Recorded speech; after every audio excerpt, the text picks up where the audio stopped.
All right, friends, how you doing? Ernie here, and this is the final hour to expiration. And I'm trying to do this from a new setup that I have using a Rode X, Streamer X. And so I'm sitting at my desk. That's where I normally broadcast from. So I don't know if I'm sounding good. How's it sound? Why don't you let me know? Let's see. Let's get the comments and reactions up there. If you're out there, give it a shout, say hello, give this show a thumbs up. Today we're going to talk about our profit management framework and why we have it and how we use it and what does it provide for us. Now, the profit management framework that we use in a lot of ways holds the same kind of basic tenets of any profit management framework that a pro trader might use. What is the reason why we use a profit management framework? And first of all, what is it? So if you're trading with a relatively complex set of situations, you know, for instance, trading options, extremely complex. Why is that? Especially trading the zero DTE. Let's break it down and think about what's happening. You have a lot of changing things, and so what it really comes down to is a kind of management of continuous change. What types of things are changing? Well, first of all, we have time that is constantly moving on from one to the other, and you think, well, what does time have to do with anything, Ernie? Who cares? We all know that time changes. Of course it does. Yeah, but in options, and particularly with the zero DTE and collecting premium, that change of time is extremely important, coming down to the very last second. From the time you start to that journey to the very end of the day, all sorts of things happen, and they happen at an exponentially increasing rate. So obviously time is a huge factor. That's one thing that's changing. Now, let's see, what's another thing that's changing? Well, price. Price is changing. Price is going up, price is going down, it's staying the same. Sometimes it's jerky, sometimes it's smooth. It's constantly changing in the same time that time is changing. So throughout the day, price is changing. What else is changing? Well, volatility. Volatility is changing. And how does that affect our trade? Well, volatility has different effects on different types of options strategies. Let's take just a regular long call or a long put. When you have increased volatility, that is a tendency to inflate the premium in such a contract, making that contract more valuable. And think, okay, that's pretty cool. So it's more valuable.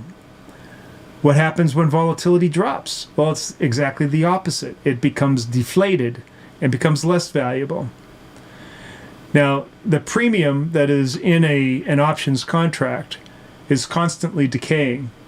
So in the course of a zero DTE day, that initial amount of premium that's in there is highly dependent upon whether volatility is up or high or low, or where it's going. Is it going higher or is it going lower?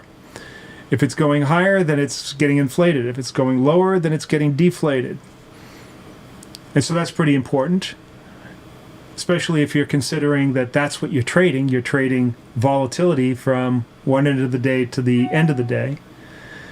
You want to make sure that if it's inflated, that you're getting a good deal. If it's deflated, you would like to make sure that that's to your advantage. Now, we're taking the example of just a long call or a long put, and it is what we call vega positive. That means that when volatility is positive or bigger, that benefits the option. Now, there's a certain point in the day when the effect of volatility starts losing its mojo, and then so it's like influencing decay. At the first part of the day, the decay is relatively flat, And then volatility will either inflate it or deflate it. As you get further on into the day, that's where volatility starts losing its power. And the thing that is controlling the value of premium in your contract is time. And once you get past the afternoon session and into the closing session, volatility hardly has any effect whatsoever, and then it's all time.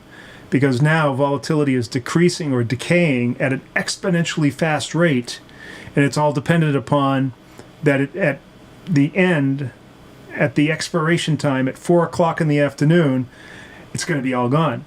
And it's falling off of a cliff. So there's another aspect to it. So far we've looked at time, which we've mentioned. And it is complete, time, there's no changing time. It's like the one constant in all of this, although it is constantly moving. And then there's price. It's changing all over the place. It's going up, it's going down, it's not doing anything. And then volatility in the early parts of the day is having significant effect on the value of your option. Now, what other things can be changing all the time? Well, we talked about price, right? But let's talk about sort of second order of price movement.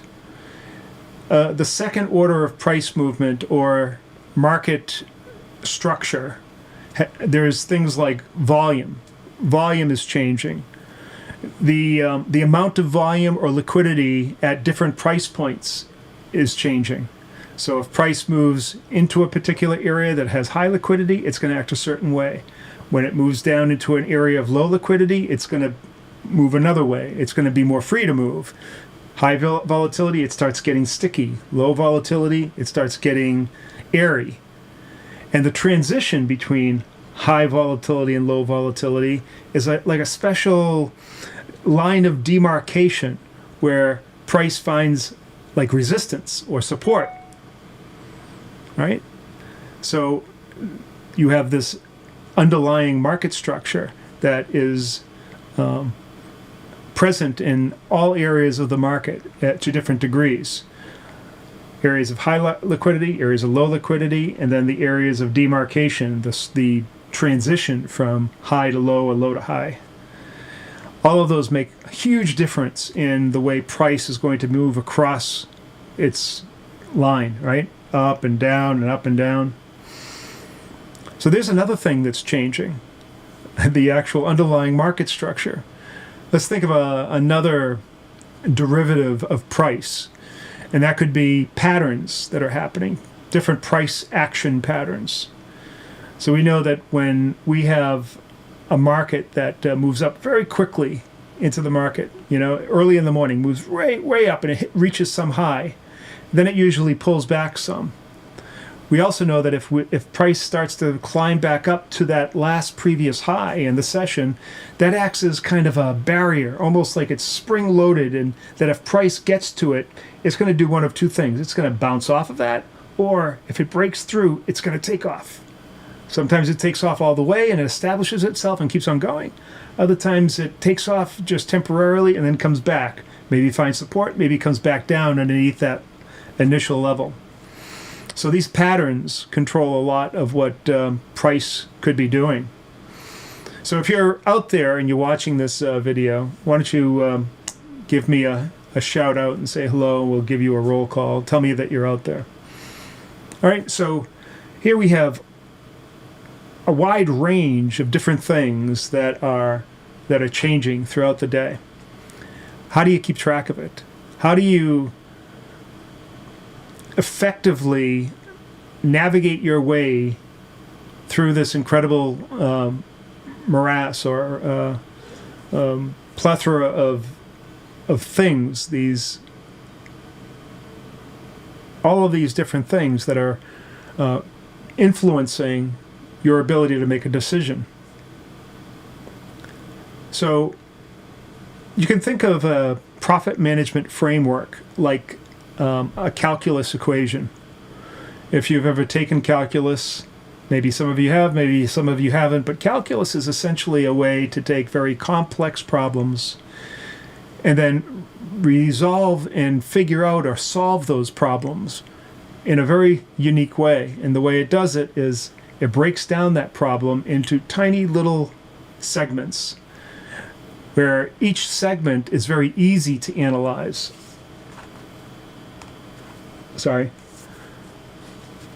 Each segment is very easy to analyze because it's simple.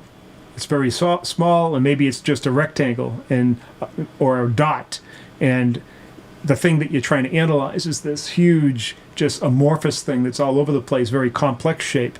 But by taking little bits and pieces of it and that comprise all of it, you can then analyze each little piece and then add them all up, and you get the thing. So that's essentially what calculus does. And if you think about the trading problem that we have here, it's very similar to that. We have a very complex problem. We have volatility changing continuously. We have time moving and then getting to from one point until the end. That level of volatility is decaying at an exponential rate. Price is moving. The underlying market structure is influencing price as well as price patterns. All of this stuff is just, a cornucopia of things that are affecting your ability to make a very, very simple, do I hold on to the position or do I fold the position? Because that's all you're trying to get to, right? You want to resolve it all down to that one thing. Should I hold or should I fold? So the easiest way to do that is to basically do calculus. And that means that we need to create a framework that chops up the day into little bits, or as little as we can get that are manageable. And so what we do is we'll chop up the day in multiple dimensions. Now I've mentioned at least 3 dimensions here, and I'll name them. There's the when dimension. When are we during the day? Are we in the morning, the afternoon, or near closing? So those are very definitive times, and the reason why we would choose those 3 times is because they very closely map the character of volatility. At the very first part of the day, volatility doesn't change very much, or it doesn't have, or let's say premium decay, it doesn't change very much on a option. It's kind of flat. And then as you get to the afternoon session, it kind of doglegs as it's starting to make its ascension into that decay.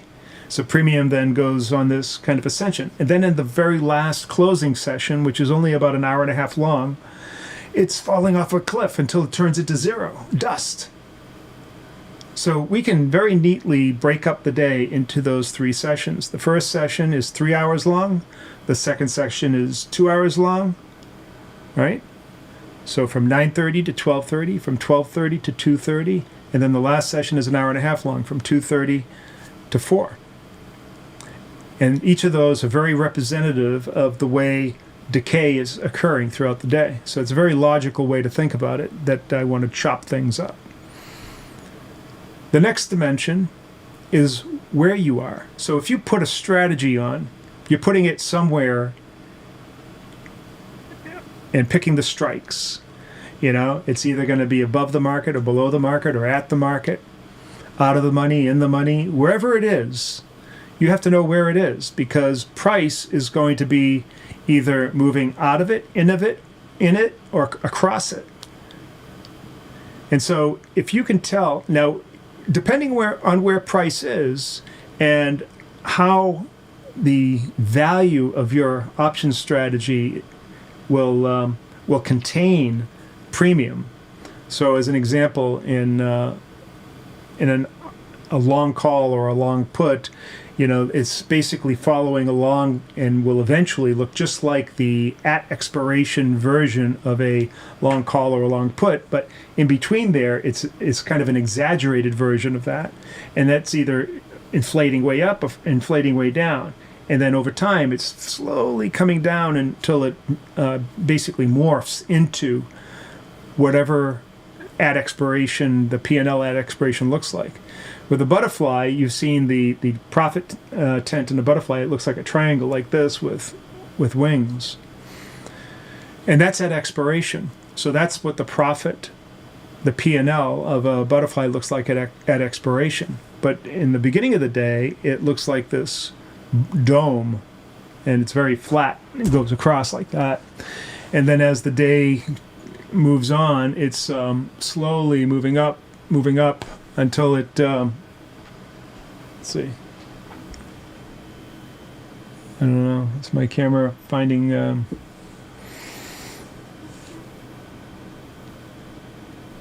focus there.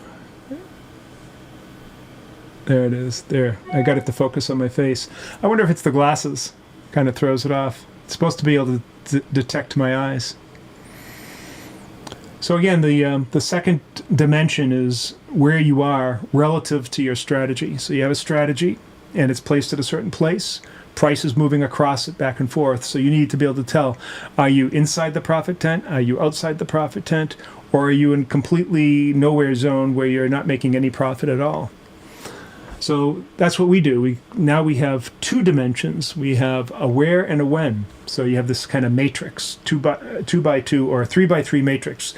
3 wheres and then 3 zones. So we talked about the wheres, morning, afternoon, closing. We talked about the where. We talked about outside profitability. And then we talked about some profitability, but outside the tent. So that's zone 1 and zone 2.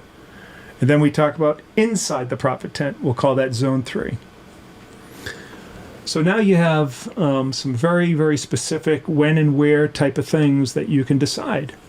How am I going to treat my hold to fold decision within each of these intersections of this matrix? And so as you think about it, you think that, okay, it's really like a 3 by 3 matrix.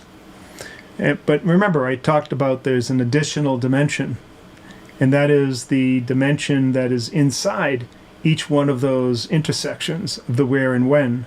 There's the underlying market structure, and it's the third dimension. It's the thing that will influence your hold or fold decision when you're inside of one of those intersections of the matrix. So there you go. There's a very, it sounds super complex when I'm talking about it, right? But as you're working with it, and you've already defined it, and you've worked with it many, many times, you're going to have some trades that are in the closing session in zone 3, or the afternoon session in zone 2, etc., all over the place, 3 by 3. And over time, you're going to realize that there are certain ways, certain criteria that you want to use, so much room that you want to give price to move within those, and they're all going to be different, all the different intersections of this framework. The thing that you can come up with some very, very standardized levels of tolerance that you're going to give price when it's inside one of these areas. The thing that will help you actually make the hold or fold decision when price gets in there, obviously, is whether or not it's testing one side or the other or staying right in the middle of that area. And also how the underlying market structure is affecting price to move back and forth. And so that's great. So you can figure out what to do and all that, but how do you come up with the criteria itself? How do you come up with your initial idea? How much tolerance should I give it in zone 3 in the closing session? Or zone 2 in the morning session? How do I do that? Well, one of the hallmarks of all professional traders is that they want to collect a lot of data. And they want to collect comprehensive data so that they can go back and they can analyze it and find out whether or not their decisions that they made and the way they behaved has some correlation to their success. And if it's good behavior, providing you with lots of success, with lots of data to support it, then you want to perpetuate that behavior.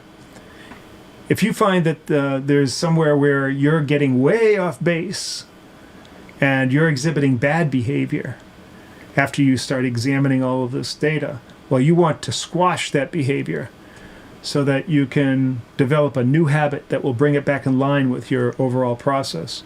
This is called a continuous improvement process. Of course, the decisions you make are going to be isolated, anecdotal, each individual decision.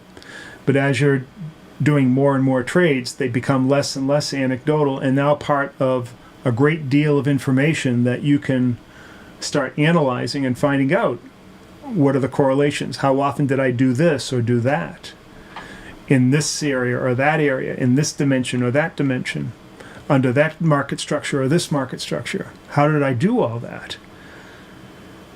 And then once you get a dozen, a few dozen, 100, a few hundred, thousands of trades, you start developing a very complex and detailed total picture of your trading activity and when and where and under what conditions you made your decisions. Now you have something truly valuable to be able to 100% analyze what you're doing and whether or not it has merit, and whether you should keep doing it or do you need to adjust it a little bit. And in this way, you can do these sort of micro adjustments. You can say, okay, I started out with this type of attitude in zone 3 in afternoon session or zone 3 in closing session. And that was working for me here, but not working for me here. So I'll adjust this a little bit.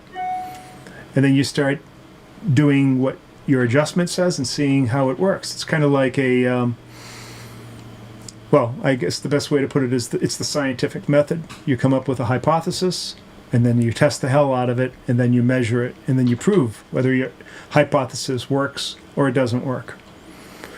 And that's all by doing this profit management framework. So that's what we do.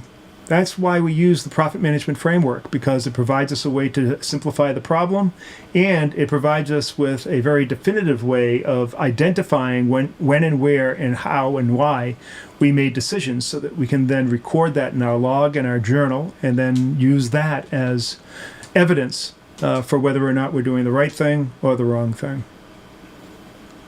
So, sorry, I'm just looking at my doggy. So there you go. The profit management framework. If you'd like to try out our service and learn how to become a professional trader and learn how you can work with a profit management framework and then slice and dice these complex markets, become consistently profitable, and trade at a professional level, go below 0-dte.com/try for a 4-week trial. You won't regret it. All right, peace to you all. That's all I've got to say. We'll see you next time.